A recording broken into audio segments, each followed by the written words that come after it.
Welcome back to Elderly Stories. Before we begin, I want you to take a moment. Think about your mother.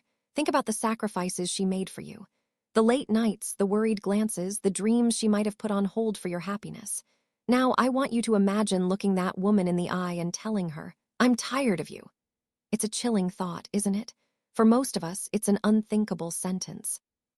But for the woman in our story today, a 68-year-old widow named Olivia, it wasn't a thought. It was the devastating, soul-shattering reality her only son, David, hurled at her across her own kitchen. This is a story for anyone who has ever felt taken for granted, for anyone who has given their all, only to be made to feel like a burden. This is a story of how a mother's love, when betrayed, can transform into a quiet, steely resolve for justice. So get comfortable, and let's step into Olivia's world. The day had started like any other for Olivia. She woke up in the small, self-contained granny flat at the back of the large, beautiful house in a quiet suburb. The house was her pride and joy. She and her late husband, Robert, had bought it 35 years ago, scraping and saving every penny. They de-raised David within those walls, filled them with birthday parties, Christmas mornings, and the echoes of a happy life. When Robert passed 5 years ago, the house felt cavernously empty. David, then 28 and newly married to a sharp, ambitious woman named Chloe, had suggested a solution. "Mom," he'd said, his arm around her, "you don't need all this space. It's too much for you to maintain, but Chloe and I were thinking of starting a family. Why don't we move in? We'll take the main house. We'll even build you a lovely little apartment out back. You'll have your own space, but we'll be close. We can take care of you." At the time, it felt like a lifeline. A way to keep the family home and be close to her son and the future grandchildren she so desperately longed for. She used a significant portion of her and Robert's savings to fund the renovation for the granny flat, and in a moment of trusting love, put the house in David's name for estate planning purposes. It was the biggest mistake of her life. For the first year, it was tolerable. But then Chloe's influence grew. The suggestions started. "Mom, your cooking is a bit too heavy for us. Mom, could you watch your TV a little quieter? Mom, we'd prefer it if you didn't give the baby sugar." Her house had become their domain, and she was a tenant on probation. The final blow came on a rainy Tuesday. Olivia had been watching her 4-year-old grandson, Liam, while David and Chloe were at work. Liam, full of energy, had been running through the main house and knocked over a large, modern vase Chloe had bought. It shattered into 1,000 pieces on the hardwood floor. Olivia's heart sank. She cleaned it up meticulously, her hands trembling. When Chloe came home, the storm began. It was a limited edition piece.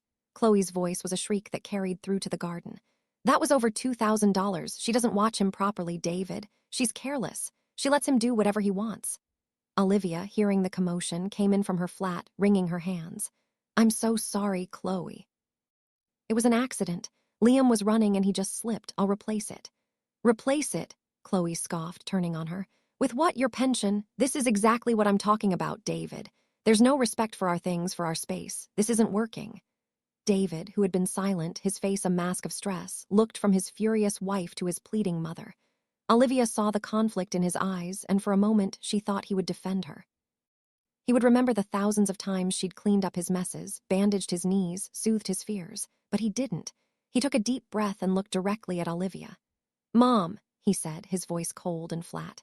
"Chloe's right. This isn't working. You're constantly underfoot. We can't live our lives with you hovering. To be honest," he paused, and the words that came out next would be seared into Olivia's memory forever. "I'm tired of you, Mom, just tired of you." The world stopped. The air was sucked from the room. Olivia felt as if he had physically struck her. She took a stumbling step back, her hand flying to her chest. "Tired of you." The words of a petulant teenager, not a 40-year-old man to the woman who gave him life. The betrayal was so absolute, so profound, that she couldn't even form a tear. She was numb.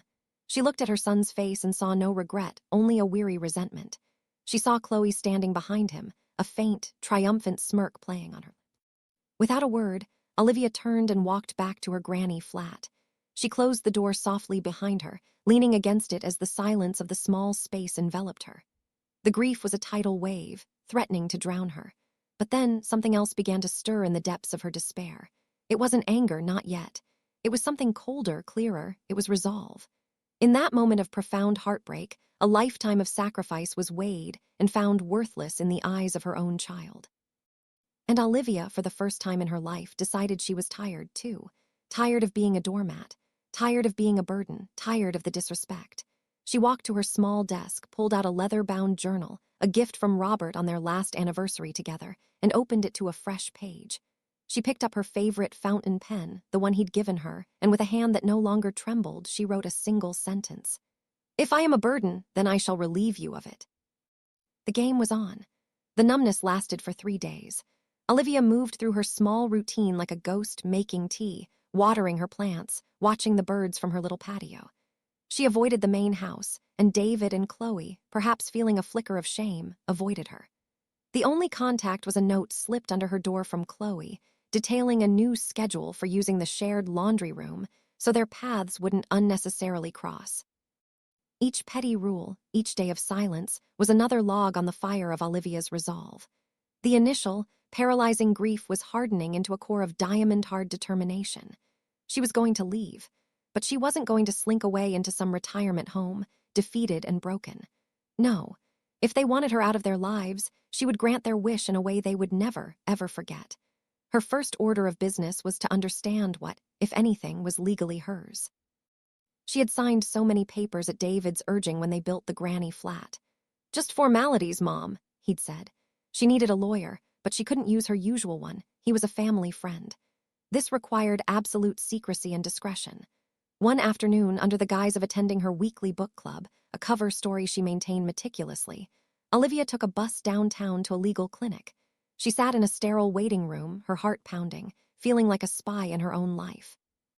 The lawyer she met, a sharp, no-nonsense woman named Ms. Evans, listened patiently as Olivia laid out the entire humiliating story.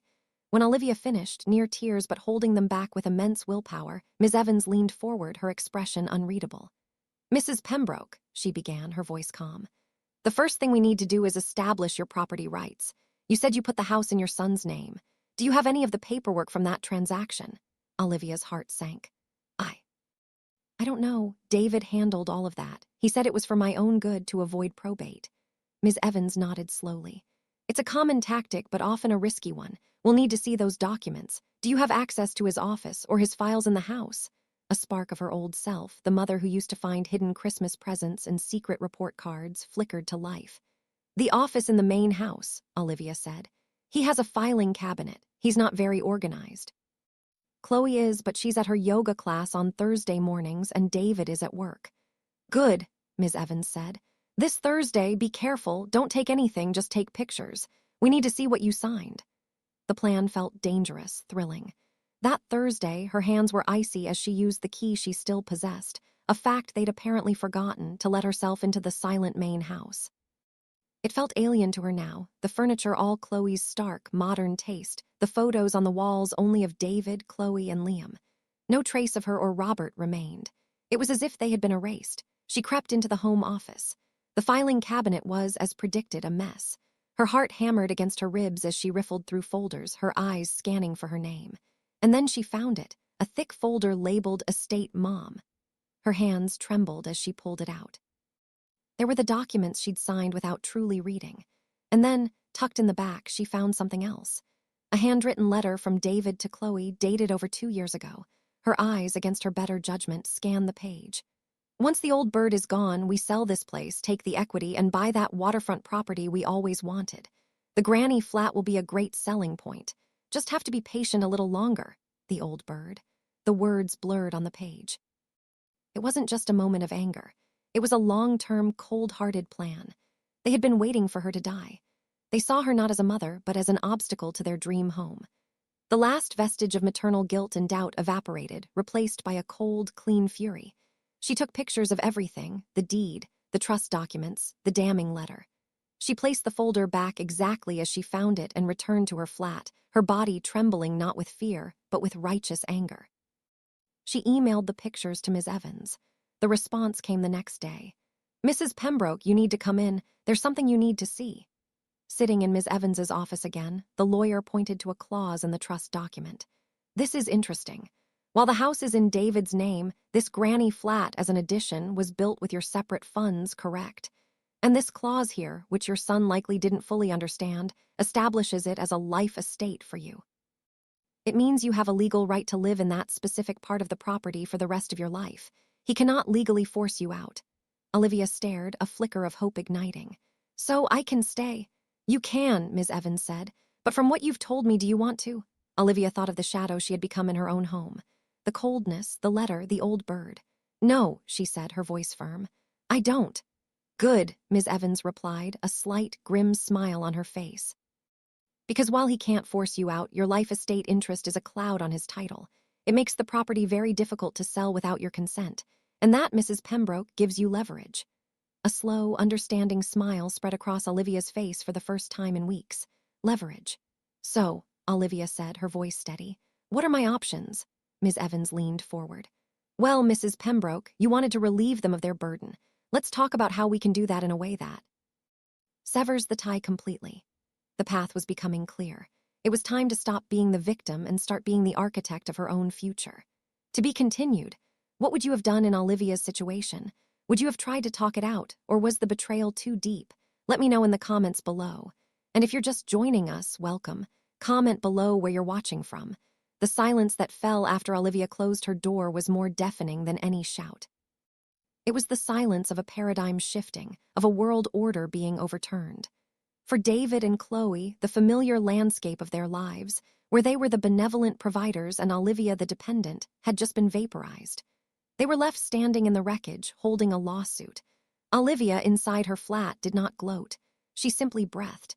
She methodically washed her teacup, dried it, and put it away. Then she sat at her small desk, opened the Sunflower Trust Journal, and wrote, "The seeds have been served. Now we wait for the winter of their discontent." A small, grim smile touched her lips. Robert would have appreciated the literary reference. The siege of 144 Elm Street had begun. The first casualty was peace. The main house, once a showroom of curated calm, became a war room. Voices once hushed to avoid disturbing her were now raised in frantic, panicked arguments that Olivia could hear through the walls. "This is a nightmare." Chloe's voice was a shrill scalpel. "She can't do this, it's your name on the deed." "My name, but her money is all over this place." David shot back, his voice ragged. "And this life estate thing." The lawyer said it's real. "It's like she owns the backyard. No one will touch this property with that on the title." "Then get her to remove it, talk to her, apologize." "For what? Telling the truth? She is a burden, Chloe, a legal, financial, and now a massive emotional burden." Olivia heard every word. They were no longer careful because they no longer saw her as a person with feelings. They saw her as a problem to be solved, and their vitriol was the fuel for her resolve. David's attempts at talking were far from apologetic. They were negotiations, and poor ones at that. He came to her door the next morning, shadows under his eyes. "Mom, we need to be reasonable about this," he began, his tone that of a CEO delivering bad news to a junior employee. "This lawsuit is going to cost us all a fortune in legal fees. Let's just drop it. We can. We can work something out. Maybe you can have more access to the main house." Olivia looked at him, her head tilted. "Access to the house I own. How generous of you, David. But no, the lawsuit stays." His composure cracked. "What do you want from me, blood? You want me to get on my knees and beg for forgiveness for being a human being who gets stressed? You're my mother, you're supposed to forgive me." "I am your mother," she agreed, her voice quiet but ironclad. "And a mother's job is to teach her child consequences. You are about to learn a very expensive, very public one." He left, sputtering with rage. Their next tactic was intimidation. They hired a lawyer, a Mr. Sterling, whose voice was so slick and condescending it made Olivia's skin crawl. He called her, trying to paint her as a senile old woman being manipulated by a predatory attorney. "Mrs. Pembroke, surely you see that this course of action only serves to destroy your family," he oozed. "We're prepared to offer a one-time settlement to waive your life estate interest. A very generous one, $50,000. You could take a lovely cruise." Olivia actually laughed, a dry, unexpected sound. "Mr. Sterling, the granny flat I paid for cost more than 3 times that. And that doesn't include the value of my interest in the main house from the trust. Please do not insult my intelligence or my lawyers. All future communication can go through Ms. Evans." She hung up, her hand steady. She was learning the language of power, and she was a quick study. The financial noose began to tighten on David and Chloe. Olivia learned from Ms. Evans that they had been in the process of applying for a home equity line of credit to fund Chloe's dream of starting a boutique. The Lee's Pendens had killed that application stone dead. The bank wouldn't lend a dime on a property embroiled in litigation. Chloe's resentment became a physical presence. She would glare at Olivia from her kitchen window. She started parking her car so it slightly blocked Olivia's designated spot. She accidentally turned off the water to the granny flat one weekend when Olivia was about to take a shower. It was petty, juvenile warfare. Olivia didn't retaliate. She simply documented everything. She took pictures of the blocked parking spot. She noted the date and time of the water being shut off. She was building a case, not for the court, but for her own soul, a ledger of their pettiness to remind her why she could not back down.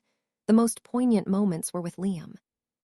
He became a tiny, confused envoy between the two warring nations. "Nana, why is Mommy so sad?" he asked one day, playing with a toy truck on her floor. "Grown-up problems, sweetheart," she said, stroking his hair. "Daddy said you're making us poor."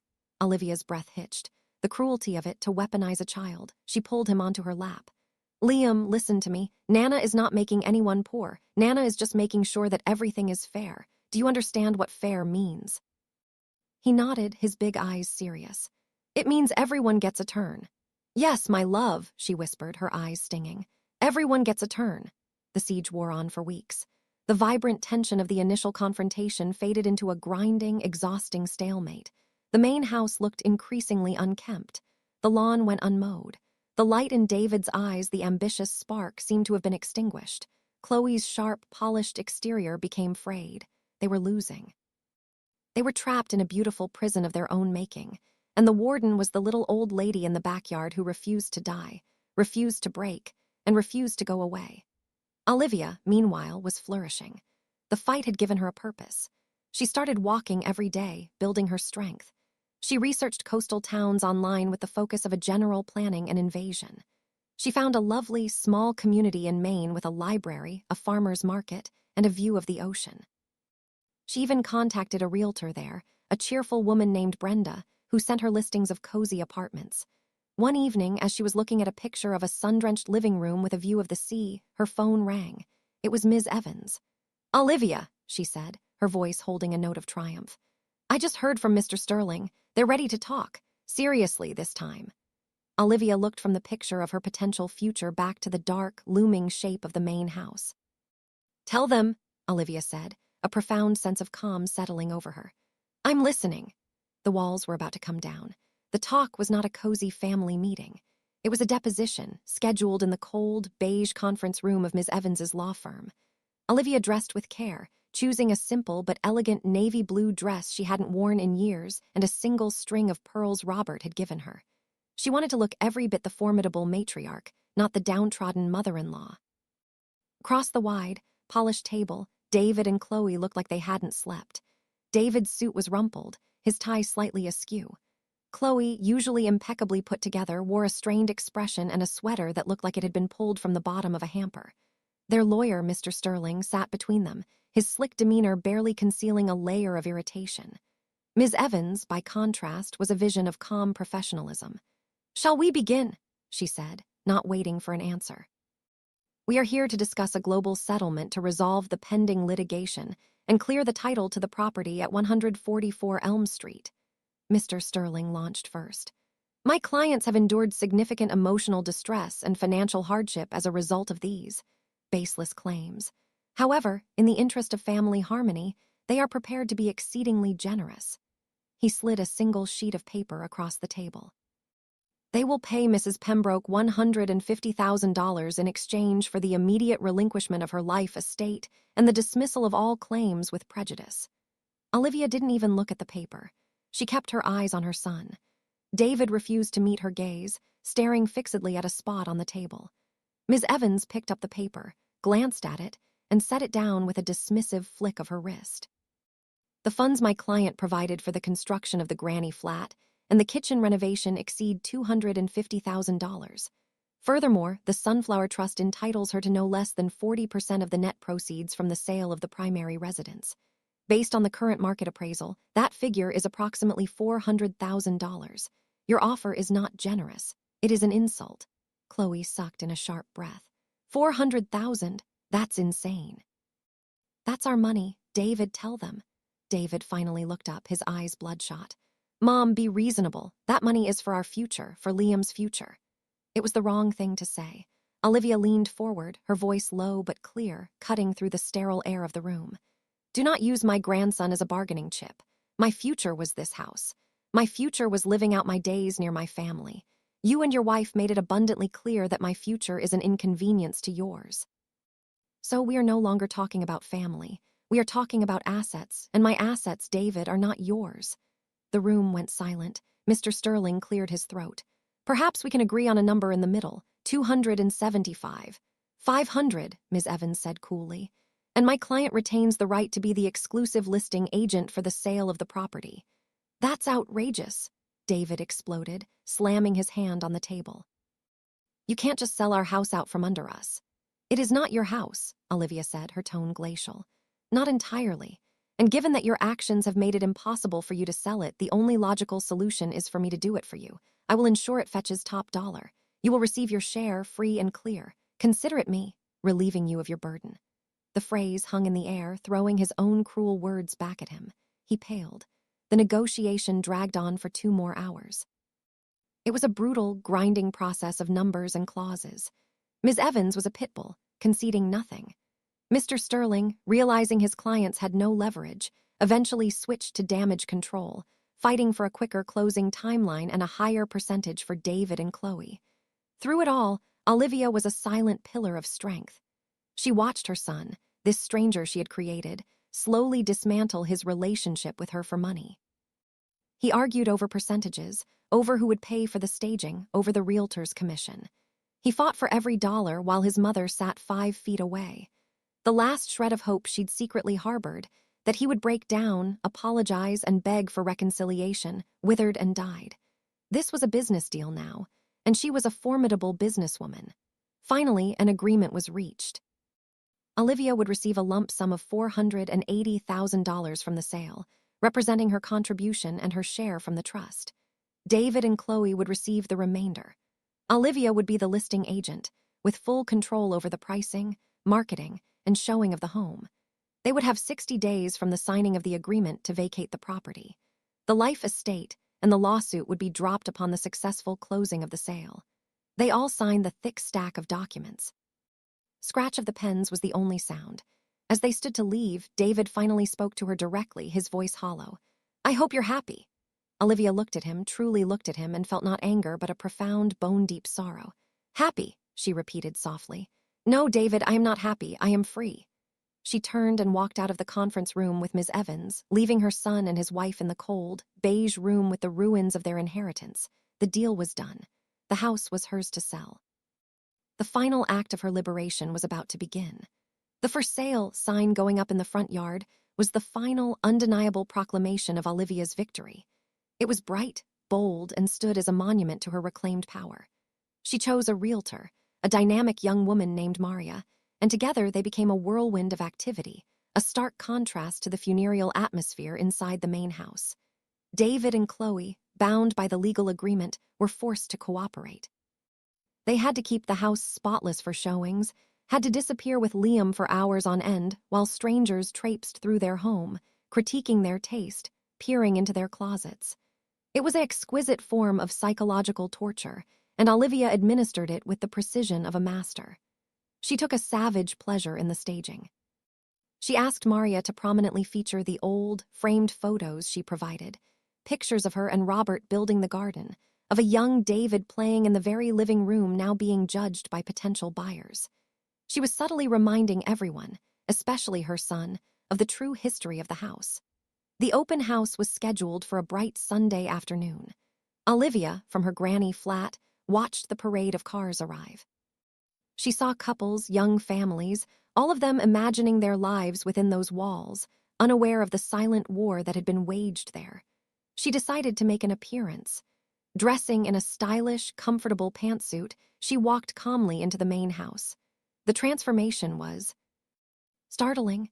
It was no longer David and Chloe's house. It was a product. Their personal items were packed away. The rooms smelled of fresh coffee and baked goods Maria had set out, and sunlight streamed into the impeccably clean spaces. David and Chloe were huddled in a corner of the kitchen, looking like ghosts in their own home. They watched her, their expressions a mixture of hatred and stunned disbelief. She looked vibrant, in command. Maria, seeing her, brightened. Everyone, this is Olivia Pembroke, the original owner. She and her husband built much of the beautiful garden out back. A small crowd of potential buyers turned to her, interested. Olivia smiled warmly. It's true. My Robert planted that oak tree when I was pregnant with our son, this house. It has so much love in its bones. She told stories. She pointed out the reading nook Robert had built for her. She talked about the Christmases, the birthday parties. She painted a picture of an idyllic family life, a stark and painful contrast to the current reality. She was selling the dream, the very dream David and Chloe had shattered. She caught David's eye across the room. He was staring at her, and for a fleeting second, she saw not anger but a deep, bewildered loss. He was watching his own history, his own childhood, be packaged and sold by the woman he'd rejected. He saw the photos on the mantel, heard the stories of a happy, united family, and he could no longer reconcile it with the bitter, avenging figure his mother had become. It was the most powerful revenge of all, to show him exactly what he had destroyed. A young couple, clearly enamored, approached Maria. "We love it," the woman gushed. "It just feels like a home." Olivia smiled at them. It truly was, and it can be again. She stayed for another 20 minutes, the gracious former owner, then excused herself. As she walked back to her granny flat, she heard the young couple putting in a strong, full-price offer. The sale was assured. The final piece of her old life was about to be converted into the foundation of her new one. There was no joy in it, only a quiet, solemn finality. The chapter titled Family was closed. The next page was blank, and for the first time in a very long time, that felt like a promise, not a threat. The days following the accepted offer were a study in surreal detachment. The main house, now a commodity under contract, entered a new phase of purgatory. Home inspectors with clipboards and serious expressions descended, poking into the attic, tapping on pipes. Their every discovery, a minor electrical issue, a loose shingle, met with tight-lipped anxiety from David and Chloe. Each item was a negotiation, a chipping away at their eventual share of the proceeds. Olivia, through Maria, held firm on every point. There would be no seller concessions. They had taken enough. She, meanwhile, was a flurry of quiet, purposeful activity. The granny flat, once her sanctuary, then her command center, was now being systematically packed away. She didn't hire movers for this part. This was a ritual. Each item she wrapped in newspaper was a memory, a choice. Robert's favorite mug. The quilt her mother had stitched. The small wooden truck that had been David's. Some things she placed in the keep box with gentle reverence. Others she looked at for a long, silent moment before placing them in the donate pile. She was not just moving houses, she was shedding a skin. The final walkthrough was scheduled for a crisp, clear morning, the day before closing. Olivia was already there, standing in the center of the empty living room. The echo of her footsteps on the bare hardwood was haunting. The walls, stripped of pictures, showed faint, ghostly rectangles where their lives had once been displayed. It was just a structure again, waiting for its new story to begin. The key turned in the lock and David, Chloe, and Maria entered. David's eyes swept the empty room, and for a moment his carefully constructed facade of resentment crumbled. He looked like a little boy who had lost his way. "It's so empty," he whispered, the sound swallowed by the vast, silent space. "It is," Olivia agreed, her voice calm. The young couple who had bought the house, beaming with excitement, arrived next. They chattered happily about paint colors and where their sofa would go, their voices too loud, too vibrant for the tomb-like atmosphere. They barely noticed the previous owners, a somber trio hovering in the corner. To them, David and Chloe were just paperwork. Olivia was a nice old lady with a story. As the buyers moved into the kitchen, David finally broke away and walked over to Olivia. He stood beside her, both of them looking out the large back window at the garden, at the granny flat, at the oak tree his father had planted. "I remember," he said, his voice thick, "helping Dad build that treehouse. He let me hold the nails." "I remember," Olivia said. "You were so proud." A long silence stretched between them, filled with the ghosts of birthday cakes and barbecues, of scraped knees and bedtime stories. "Mom," he began, his voice cracking. I never meant for it to go this far." Olivia turned to look at him, her gaze clear and unwavering. "But it did, David. You meant every word in that kitchen. You were tired of me. And Chloe meant every word about putting me in a home. You can't unsay those things. You can't unlive the last 2 years. Some lines, once crossed, leave a permanent mark." Tears welled in his eyes, but they were not the angry, frustrated tears from before. They were tears of genuine, belated grief. "I'm sorry." The words hung in the air, They were the words she had waited years to hear, but she found they had no power over her anymore. The wound had scarred over and the apology was just a sound.